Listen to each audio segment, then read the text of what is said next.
अस्सलाम वालेकुम। ले जी, आज हमने फर्स्ट ईयर चैप्टर नंबर 4 का फर्स्ट ईयर का चैप्टर नंबर 4 डिस्कस करना है। और जो फर्स्ट ईयर का चैप्टर नंबर 4 है वो हमारे पास है लिक्विड और सॉलिड्स। ठीक है जी।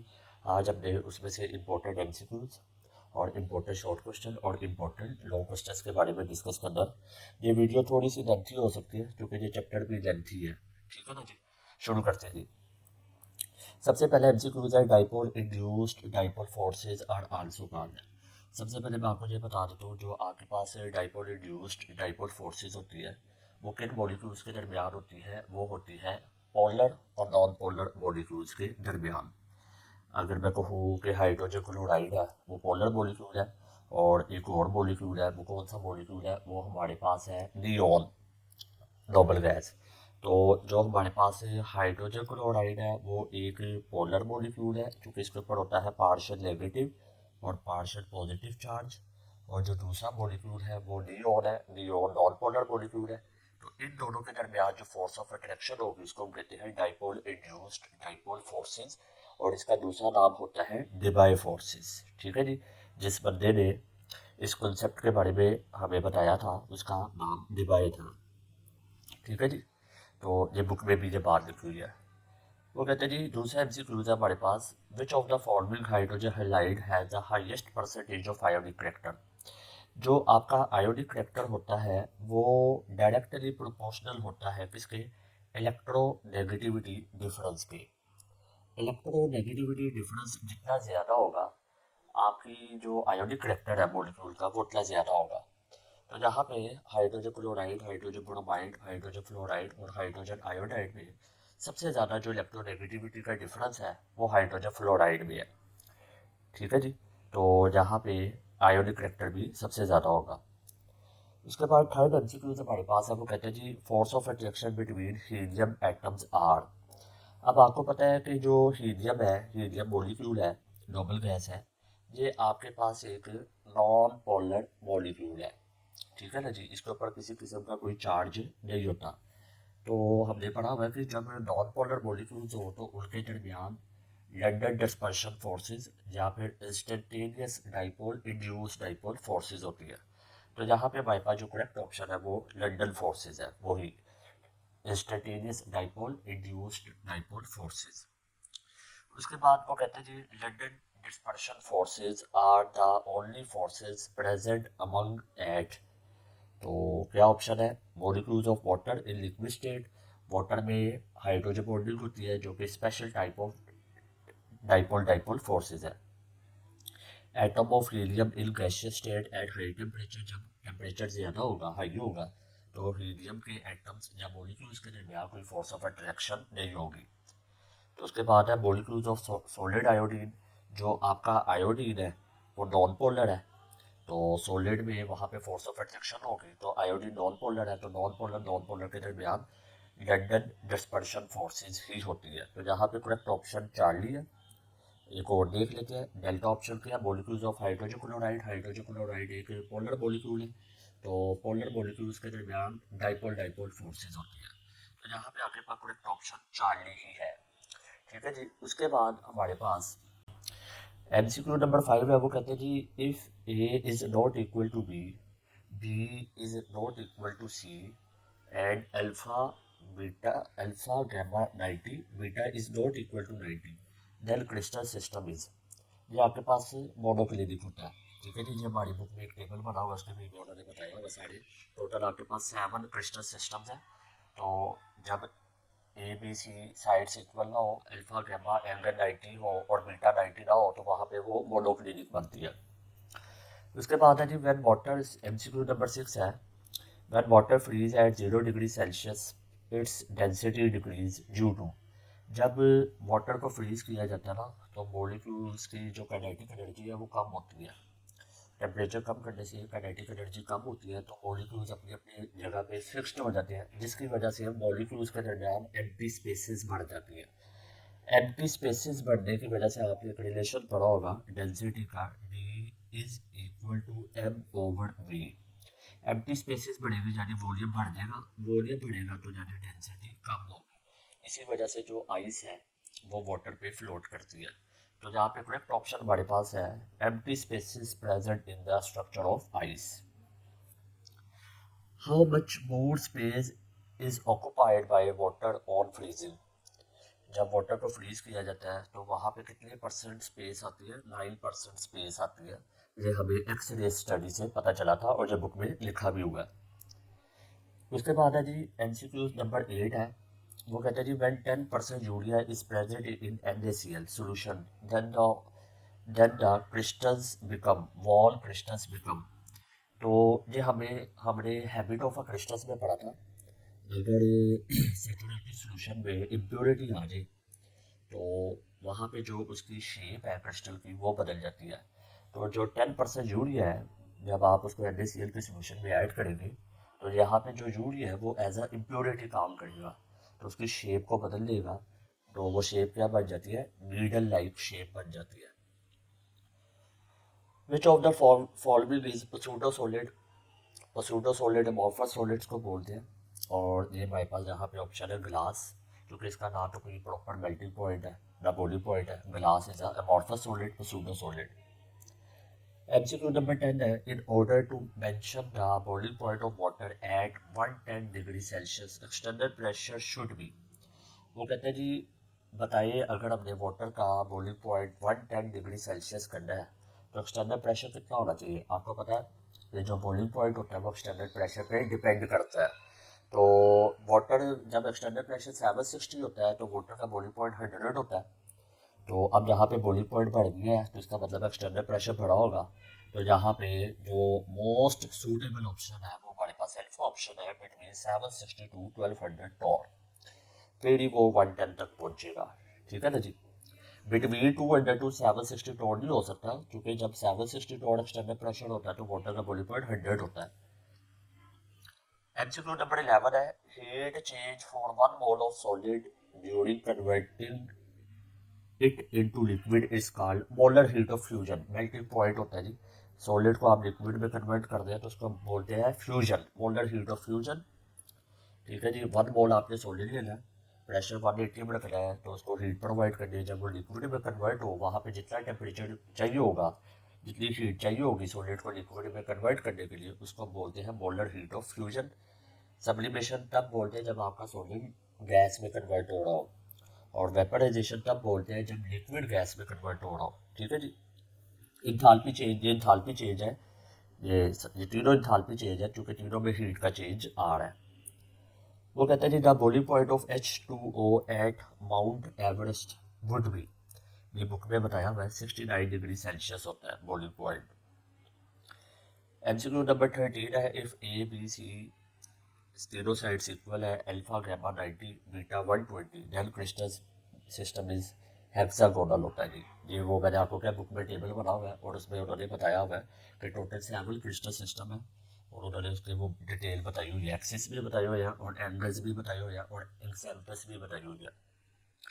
Hydrogen bonding is maximum in, सबसे ज़्यादा हाइड्रोजन बॉन्डिंग जो होती है वो इन चारों ऑप्शन में से बेंजीन में तो होती नहीं, डाई इथाइल ईथर में भी नहीं होती, इथानॉल में होती है, लेकिन वाटर में सबसे ज़्यादा हाइड्रोजन बॉन्डिंग होती है पर मॉलिक्यूल दो हाइड्रोजन बॉन्ड्स बने हुए होते हैं।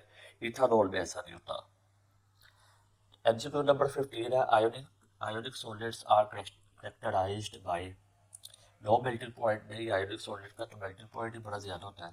Good conductivity in solid state, नहीं सॉलिड स्टेट में करंट उनमें से पास नहीं होता क्योंकि वहाँ पे फ्री आयंस मौजूद नहीं होते। हाई वेपर प्रेशर लो, उसका वेपर प्रेशर कम होता है क्योंकि उनके बीच में बड़ी स्ट्रॉन्ग इंटरमोलर फोर्सेज है। सोलुबिलिटी इन पोलर सॉल्वेंट, जस जो आयोनिक सॉलिड है वो पोलर कंपाउंड है तो वो पोलर सॉल्वेंट्स में हल होते हैं। MCQ नंबर 16 है जी, London dispersion forces are the only forces present among at among between आना मॉलिक्यूल्स ऑफ वाटर। वाटर में लंडन डिस्पर्शन फोर्सेस जो होती है, लंडन डिस्पर्शन फोर्सेस जो है वो नॉन पोलर मॉलिक्यूल्स के दरमियान होती है। तो यहाँ पे वाटर में तो हाइड्रोजन बॉन्डिंग है, helium in gaseous state at high temperature में तो हीलियम के दरमियान बोलो इंटरमोलिक्यूल फोर्सेस ही नहीं होगी। तो मेरा ख्याल है ये हम पहले भी डिस्कस कर चुके हैं, मॉलिक्यूल्स ऑफ सॉलिड आयोडीन। उसके बाद है मॉलिक्यूल्स। एमसीक्यू नंबर 17 है molecules of carbon dioxide in dry ice form the ionic crystal तो नहीं होगा चूंकि आयोनिक कंपाउंड ही है। ये हमारे पास होगा मॉलिक्यूलर क्रिस्टल्स। कोवलेंट क्रिस्टल्स में नहीं होगा क्योंकि हमने पढ़ा हुआ है कोवलेंट क्रिस्टल्स में एटॉमिक होते हैं, एटम्स के दरमियान जो है वो कोवलेंट बॉन्ड बनाता है। तो ये मॉलिक्यूलर क्रिस्टल्स है क्योंकि कार्बन डाइऑक्साइड एक मॉलिक्यूल है, एमॉर्फस नहीं है क्योंकि इसकी प्रॉपर एक शेप होती है कार्बन डाइऑक्साइड की। ठीक है जी, प्रॉपर एक मेल्टिंग पॉइंट होता है, बॉइलिंग पॉइंट होता है। एमसीक्यू नंबर 18 है जी transition temperature of sulphur 8 monoclinic to sulphur 8 rhombic is 95.5 degree Celsius होता है। जब ये बुक में उन्होंने एग्जाम्पल दी हुई है। एमसीक्यू नंबर 19 है the crystals of diamond are covalent. ये कोवलेंट सॉलिड है जी। क्यों कोवलेंट सॉलिड है? क्योंकि डायमंड में कार्बन और कार्बन के दरमियान कोवलेंट बॉन्ड बना होता है। तो अभी मैंने कहा है जब एटम्स के दरमियान कोवलेंट बॉन्ड बना हो तो वो कोवलेंट सॉलिड्स होते हैं। वो कहते हैं जी acetone and chloroform are soluble in each other due to intermolecular hydrogen bonding. ये एक शॉर्ट क्वेश्चन भी है कि why acetone and chloroform are soluble in each other due to hydrogen bonding. MCQ number 21 है force of attraction between helium atoms are. अब helium non polar molecule है, non polar atom है, तो understood बात है लंडन फोर्सेस होगी। ठीक है जी। उसके बाद हमारे पास है amorphous solids. Amorphous solids have sharp melting point, undergo clean cleavage well cut with knife. No, उनका शार्प मेल्टिंग पॉइंट तो नहीं होता और ना वो एक खास प्लेन में टूटते हैं। Have perfect arrangement of atom, ऐसा भी नहीं होता है। Can possess small region of orderly arrangement of atoms. जी, amorphous solids throughout the वो स्ट्रक्चर जो है वो रेगुलर तो नहीं होते, लेकिन उनमें कुछ हिस्सा रेगुलर अरेंज हुआ होता है, उसको हम बोलते हैं क्रिस्टलाइट। तो यहाँ पे जो हमारे पास करेक्ट ऑप्शन आएगी वो डेल्टा ऑप्शन आएगी। उसके बाद एमसीक्यू नंबर 24 है, वो कहता है जी allotropy is are property of element. Element की जो प्रॉपर्टी होती है, जबकि एक और इसकी पैरेलल होती है पॉलीमॉर्फिज्म, वो कंपाउंड की प्रॉपर्टी होती है। एलोट्रोपी में क्या होता है, एक ही एलिमेंट होता है उसकी मुख्तलिफ क्रिस्टलाइन फॉर्म होती है। जैसे कार्बन है, कार्बन जो होता है वो ग्रेफाइट में भी पाया जाता है, ग्रेफाइट फॉर्म में भी पाया जाता है और डायमंड फॉर्म में भी पाया जाता है। उसके बाद शॉर्ट क्वेश्चन है जी। शॉर्ट क्वेश्चंस के आंसर आपको नोट्स में मिल जाएंगे, मैं रीड कर देता हूँ। But in dipole dipole forces, how they affect thermodynamic properties of substance. Dipole dipole forces क्या होती है और उनकी वजह से सब्सटेंस की मेल्टिंग पॉइंट और बॉइलिंग पॉइंट को क्या इफेक्ट होता है, बढ़ जाता है। और dipole dipole forces polar molecules के दरमियान होती है। शॉर्ट क्वेश्चन नंबर 2 है जी give reason that ice float on water. ये भी बात हुई है, जब आइस बनती है तो वहाँ पे एम्प्टी स्पेसेस क्रिएट होती है जिसकी वजह से डेंसिटी कम होती है और आइस जो है वो वाटर पे फ्लोट करती है। Define dipole dipole forces hydrogen bonding. Next short question है ethyl alcohol can dissolve in water but hydrocarbon are not soluble in water. Ethyl alcohol जो है वो वाटर के साथ हाइड्रोजन बॉन्डिंग करती है, जबकि हाइड्रोकार्बन कम्प्लीटली नॉन पोलर है और वो वाटर के साथ हाइड्रोजन बॉन्डिंग भी शो नहीं करते, तभी वो वाटर में हल नहीं होते। शॉर्ट क्वेश्चन नंबर 5 है why HF is weaker acid in HCl। चूंकि HF में स्ट्रॉन्ग हाइड्रोजन बॉन्डिंग होती है, यहाँ पे जो प्रोटॉन होता है वो दो इलेक्ट्रोनेगेटिव एटम्स के दरमियान इंटरैक्ट हुआ होता है, वो इजीली डोनेट नहीं होता, जिसकी वजह से वो एक वीक एसिड है। शॉर्ट क्वेश्चन नंबर 6 है ethyl alcohol can dissolve in water. ये रिपीट हो गया वही है। शॉर्ट क्वेश्चन नंबर 7 है how marine life survive with ice in water. जिसका ये शॉर्ट क्वेश्चन भी है कि जब वो आइस बनती है तो वो फ्लोट करती है और वो इंसुलेटर का काम करती है, जिसकी वजह से अंदर वाली हीट बाहर नहीं जाती और बाहर वाली की ठंडक अंदर नहीं जाती। एंड ये शॉर्ट क्वेश्चन नंबर 8 है जी when water freeze from surface to downward direction in ponds and lakes explain why. ये 4 डिग्री सेल्सियस वाला जो फिनोमेना है ये आपको नोट्स में मिल जाएगा। अगला शॉर्ट क्वेश्चन है the boiling point of water is different at Murree hills and at Mount Everest justified. तो जैसे जैसे आप ऊंचाई पे जाते हैं तो एक्सटर्नल प्रेशर कम होता है, एक्सटर्नल प्रेशर कम होगा तो बॉइलिंग पॉइंट भी कम होगा, क्योंकि बॉइलिंग पॉइंट डिपेंड करता है एक्सटर्नल प्रेशर पे। एमसीक्यू ये शॉर्ट क्वेश्चन नंबर 10 है जी why the boiling point of halogens increases down the group. क्योंकि टॉप टू बॉटम साइज बढ़ता है, साइज बढ़ेगा तो इंटरमोलिकुलर फोर्सेस बढ़ेगी, पोलराइजेबिलिटी बढ़ेगी, जो कि हमने लैंडर डिस्पर्शन फोर्सेस में पढ़ा था।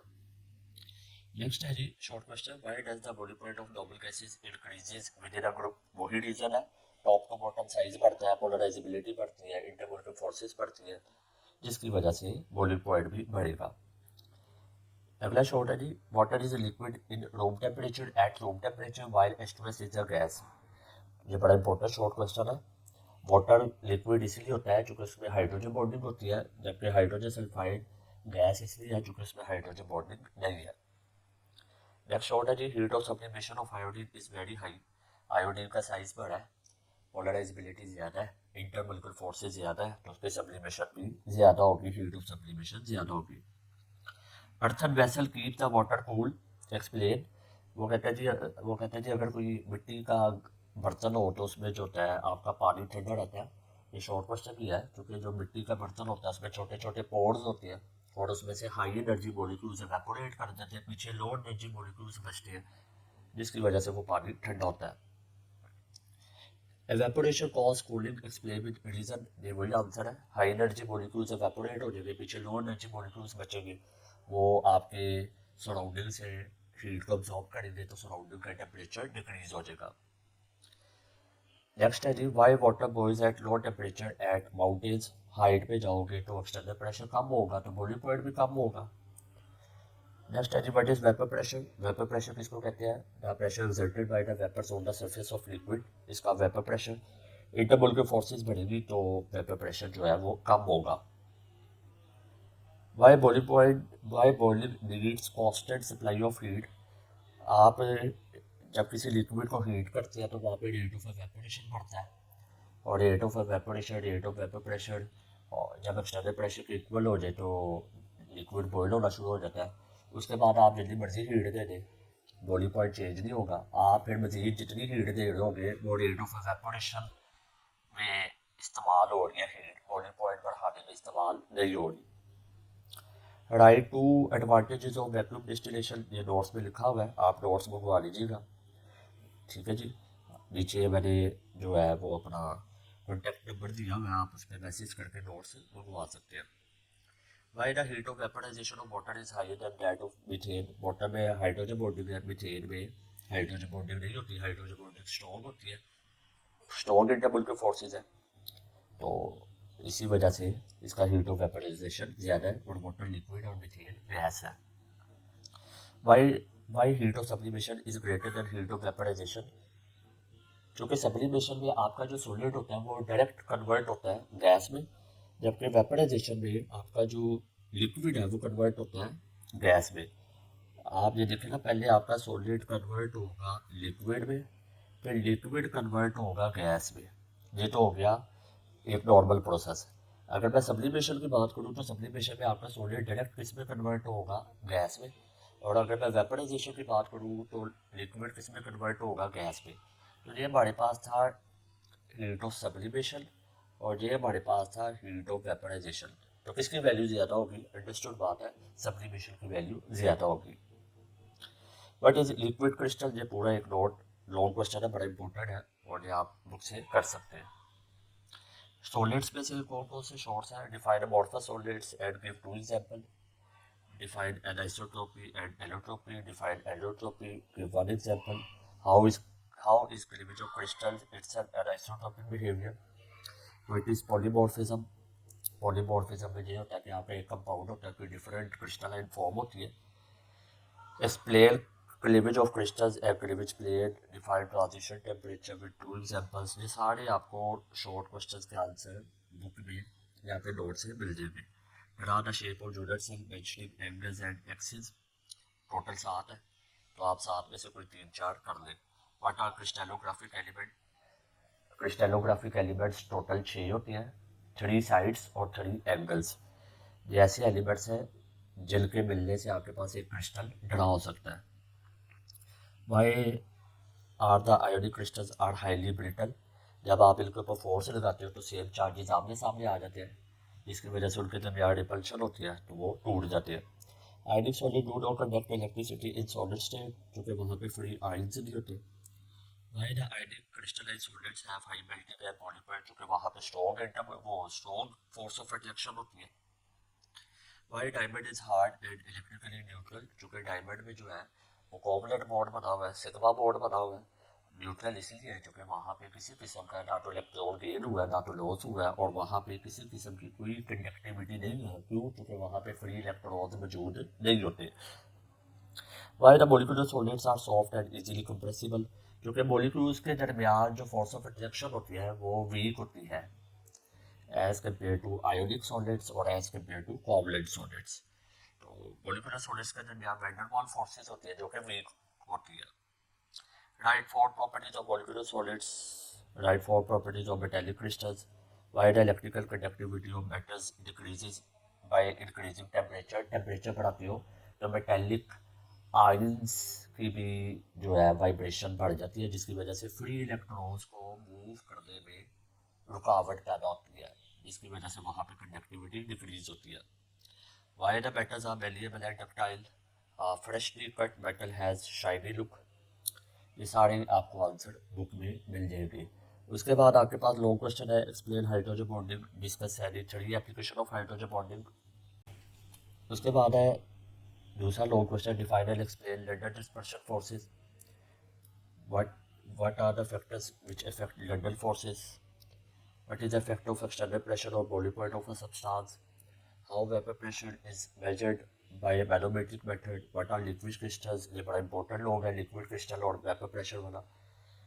Solids में से कौन से लोग हैं? Explain the forming properties of crystalline solids with two examples in each case. Anisotropy, polymorphism. Explain seven crystal system with angles and edges. What are ionic solids? Give three properties of ionic solids. Define covalent solids with example. What are covalent solids? What are molecular solids and their properties? ये बड़े important long question है और बड़े important short question है. अगर आपने इस chapter को अभी याद नहीं किया तो याद करते वक्त आपने ये एमसीक्यू और ये शॉर्ट क्वेश्चन और ये लॉन्ग क्वेश्चन को लाजमी याद कर दें. ठीक है जी. इस वीडियो को लाजमी अपने दोस्तों के साथ शेयर करिएगा और लाजमी इस वीडियो को पूरा देखिएगा और चैनल को लाजमी सब्सक्राइब करिएगा. ठीक है जी. अपना ख्याल रखिएगा. अल्लाह हाफिज़.